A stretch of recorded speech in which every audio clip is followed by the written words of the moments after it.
山龍。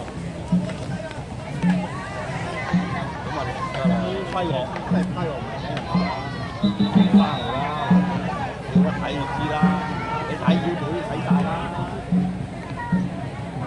彈晒出嚟一三線啦，先啦，彈啫。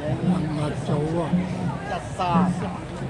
好啦，咁而家咧就係第27場嘅賽事啊，咁啊政府部門 A 組嘅復賽，咁啊第一線隊咧有香港消防處體育福利會龍舟隊，第二線咧有社會福利處，第三線隊咧就係房屋。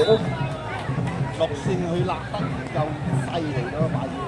好咁啊，賽事去到一半啦，咁啊而家見到靠岸外邊嘅咧，就呢個碼頭巴同埋輝煌集團咧就比較領先啦，咁啊尤其是係輝煌集團啦，咁啊越行越快啊，見到咧呢邊其他嘅龍船都差唔多有成隻嘅龍船位啊，咁啊緊佢其後咧第三線道嘅南京龍舟會啊，南京龍舟會咧都越快啊，咁啊見到佢有機會追過咧呢個輝煌集團喎，似乎都大機會啊，剩翻10米究竟情況點咧？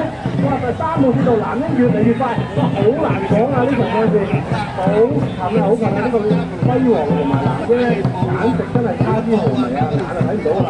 希望期待啦，呢個中管裁判快啲俾成績我同大家分享，公佈個賽果係點樣啦。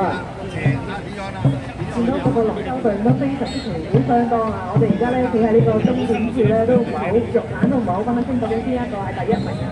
當然啦，喺佢哋衝線嗰一刻，簡直兩隻龍船咧都係擦肩而過啊！咁樣咧，一隻 CBA 佢哋嘅收睇到啦，好彩我哋專業航行㗎嘛，去睇大家嗰個成績，咁就好快會公佈俾大家。